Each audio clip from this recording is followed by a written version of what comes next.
Hello, my name's John Corbett. I'm a Capus International Fellow and a visiting professor at the University of Sao Paulo, and I'm going to be talking to you today from Brazil.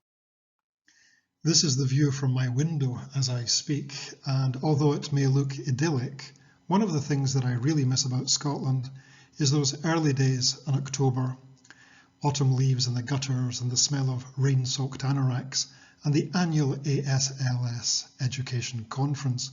So it's really nice to be part of it, even at this distance. So I'd like to thank the Education Committee of the ASLS, and in particular Lorna Smith and Ronnie Renton, for their encouragement in writing a Scots note of Edwin Morgan's masterpiece, his translation of Edmond Rostand's Cyrano de Bergerac, and for the opportunity to talk about it with you here today.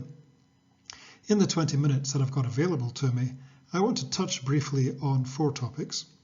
I want to look briefly at Cyrano de Bergerac in popular culture, to take a look at the issues of performance in the play, to take a look at the kind of Scots that Morgan uses in his translation of the play, and finally to look more generally at some of the issues that come about when you're translating a classic into Scots. Cyrano de Bergerac was a real person. He lived from 1619 to 1655, and he's best remembered as the author of fantastic tales, Trips to the Moon and to the Sun. There is a memoir by his friend Henri Lebret, and this tells us that he was a provincial Frenchman, a Gascon from Gascony, and he was a member of the Cadets, a regiment composed of the youngest sons of aristocrats. One fellow cadet, Baron Christian de Neuvillette, married his cousin, Roxane, but Cyrano himself was probably gay, and this, together with his reputation as an early science fiction author, probably made his story attractive to Edwin Morgan. The 19th century French playwright Edmond Rostand took Henri Lebret's memoir of Cyrano de Bergerac and de Bergerac's own writings, and he fashioned a fictional account of his life in Cyrano de Bergerac. This was first performed in 1897 to rapturous acclaim. It toured in many countries, including North America, and the play was quickly translated into various languages, including English. There is a translation from 1923 by William Hooker, for example, and later Anthony Burgess retranslated it into English in 1970. Burgess's translation forms the basis for the subtitles, the English subtitles for Jean-Paul Rappeneau's film version of the play starring Gerard Depardieu, which appeared in 1990 to a lot of acclaim. This was not the first French version. There was an earlier version from 1950 with José Ferrer in the lead role. And even as early as 1923, there was a silent version with no fewer than 5,000 actors and extras. The Depardieu film came hot on the heels of an American update of the story starring Steve Martin, Roxane, with Steve Martin as the Cyrano character who becomes a fireman in an American small town, appeared in 1987. So when Edwin Morgan's version of the story appeared in 1992, it was part of a small wave of Cyrano de Bergerac's, and the story therefore was familiar to Scottish audiences, who then would have probably very little difficulty understanding the story, even though the performances were in Scots. Just as a brief postscript to show the enduring power of Cyrano de Bergerac in popular culture, there has been a recent French movie called Edmond, which fictionalizes the circumstances of the first performance of Cyrano de Bergerac in 1897. It's a kind of French version of Shakespeare in Love. If you've managed to miss all of these versions of Cyrano, this is the basic plot. Cyrano is in love with his beautiful, cultured cousin Roxane, but being ashamed of his appearance, he hides his feelings for her. He also finds out that Roxane and a young soldier, a fellow cadet, Christian, are mutually attracted, but Roxane demands that Christian match his feelings with his words, and Christian is tongue-tied, inarticulate. An older married officer, the Count de Guiche, is also attracted to Roxane, and he wishes to seduce her. Cyrano and Christian agree to woo Roxane together, with Cyrano secretly supplying the inarticulate Christian's words for him. The ruse is a success. To avoid de Guiche's seduction, Roxane arranges to be secretly married to Christian. Once he finds out, he's furious, and de Guiche orders Cyrano and Christian to be sent to the siege of Arras. There, Cyrano continues to write to Roxane, professing his love, again in the guise of Christian. Entranced by Cyrano's letters, Roxane braves enemy lines to reach Cyrano and Christian's camp, bringing food for the soldiers. Christian realizes that Roxane's love is really for Cyrano, and he dies bravely in battle. And Cyrano decides not to tell Roxane about the deception, and he, Roxane, and de Guiche all survive the siege and its aftermath. In the final scene, some years later, we find Cyrano about to make his weekly visit to Roxane, who is now a widow living in a convent. De Guiche, now Roxane's friend, visits her and warns her that assassins are seeking Cyrano. Cyrano, masking the fact that he has been mortally wounded by a blow to the head, arrives at the convent, and in the ensuing conversation, Roxane realizes that he was the author of the love letters she thought were written by Christian. Cyrano then dies with a flamboyant flourish of his feathered hat. So that's basically the plot of the play. I can see that there isn't a dry eye in the house. One of the things that the play returns to again and again is the issue of performance. The play begins in a theatre. The theatre audience is taken inside another theatre, or the film audience is taken inside another theatre at the very beginning of the play. And in this performance within a performance, Cyrano bundles the classical actor, restrained, verbose, fat. He bundles him off the stage and he replaces him with his own performance, a performance of romantic impulse. So one of the things that the play is about is the theatrical performance of classicism versus the theatrical performance of romanticism. These two ethoses, these two ideologies are in conflict from the very first scene. Roxane is fascinated by performance. It isn't enough for her that Christian is in love with her. He needs to perform the love. When he can't perform it, he takes Cyrano's words, and through Christian, Cyrano is able to perform his love for Roxane. So performance comes up again and again and again in the play. And the ultimate question is, how do we perform the lead role in the drama of our own lives? The concept of performance runs through the play. If you want to do a close reading of any given scene, you can look at the concept of footing, as formulated by the American sociologist Erving Goffman. Footing describes the role or roles a speaker adopts in any spoken interaction. So for any given scene in the play, you can pay attention to the source or author of the words uttered, the speaker of the words uttered, the addressee to whom the words are uttered or directed, the acknowledged audience of the words uttered, and the unacknowledged eavesdroppers who overhear the words uttered.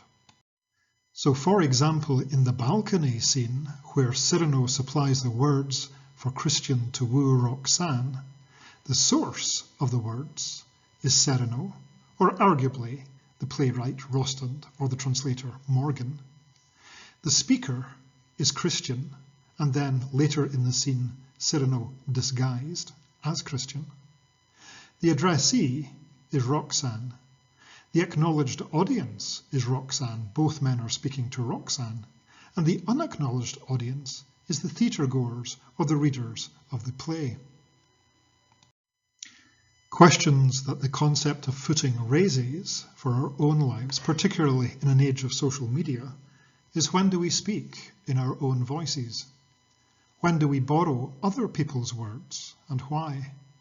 Is our public persona different from our private one? Are we more sincere in private or when disguised than in public? When we talk to one person, are we really talking to others? And when we hear someone talking, who is really the source of the utterance?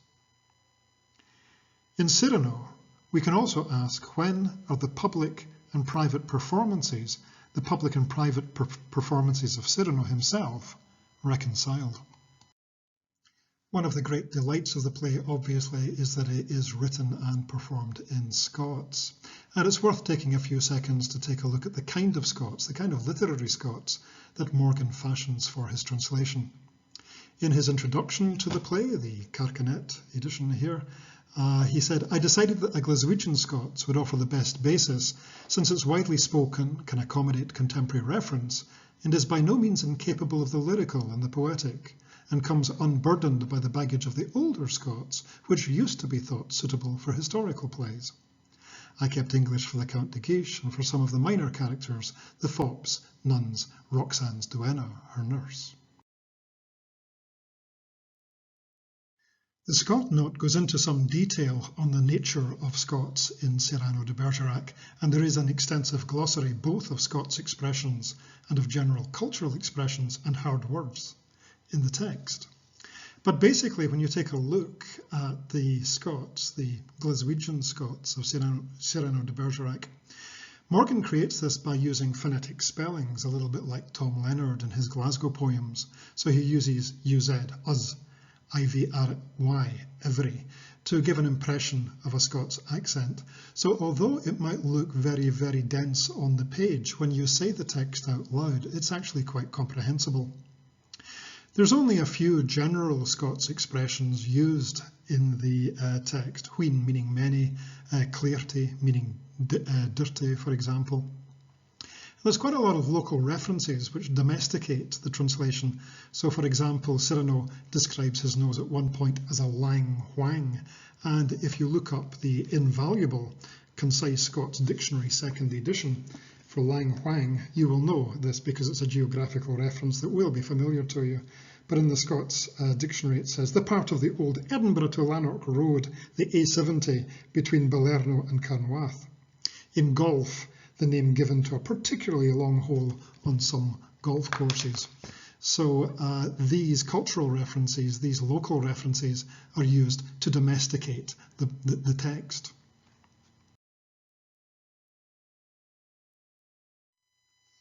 This exuberance and inventiveness is particularly seen in the flyting of Cyrano and Valvert in the opening act. Valvert, a stooge, has come up and insulted Cyrano by telling him he's got a long nose.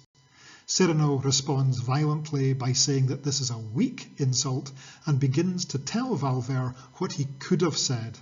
For example, admirin', loga for burry shop, Bertna Rose, bummin', nae wind or hypo macho nose could gie ye snuffles, but blasts frae muckle flugger. Dramatic. Bleeds a hail red sea, the bugger. Lyrical. It's a conch for Captain Hornblower. Naive. Is your monument open fae 9 to 4?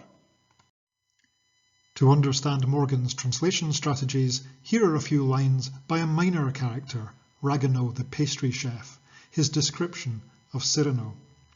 I'm not going to massacre the French by attempting to read it, but in literal English translation it reads, certainly, I don't believe that he'll ever be portrayed by the solemn Monsieur Philippe de Champagne, but weird, excessive, extravagant, unique. He would have provided, I think, the late Jacques Callot with the greatest swordsman ever to put on a visor. Morgan's challenge here is not only to find Scots equivalents for the French words, but also to update contemporary references to Philippe de Champagne and Jacques Callot, two different styles of portrait artist. This is how Morgan translates these lines. True, an old fart like Philip of Champagne will never paint his portrait, again the grain, but old Emilia Coya, there's the boy who'd have fixed this hiskis wild outlandish Jude on a canvas. So what here Morgan does is he updates the reference from Jacques Callot to Emilia Coya, a caricaturist, late 20th century caricaturist who would have been known to readers of the Herald and the Scotsman in the 1990s. And he also explains who Philip of Champagne is. He tells you an old fart like Philip of Champagne will never paint his portrait. It's again the grain. So he manages to find Scots language expressions, explain the cultural references of the French, and update cultural equivalencies from French to Scots. So, to sum up, why should we continue reading Edwin Morgan's translation of Cyrano de Bergerac? And more to the point, why should you cough up your hard-earned cash to buy the Scot note? Well, I'm going to argue that it's an enduring play, that its popularity transcends Francophone culture. It is now firmly embedded as part of Scottish culture. And it's embedded because it asks three main questions. First of all, enduringly, how do we perform the leading role in the drama of our lives, and on what basis? Are we full of classical restraint, or are we impulsive romantics? Secondly, and very pertinently, in an age of social media, where do our words come from? Do we speak for ourselves, or with the words of others? Do we use avatars to express our deepest feelings? When we do address someone, who are we really speaking to? And finally, in translation, how can a playwright's words be reconstituted in another language variety, in this case Scots, in another period, in another time? How can the spirit of the original work be honoured? And I hope that when you do return to Edwin Morgan's translation of Edmond Rostand's Cyrano de Bergerac, you will agree that this is a magnificent translation that will endure, that it will stand the test of time. Thank you very much indeed for watching.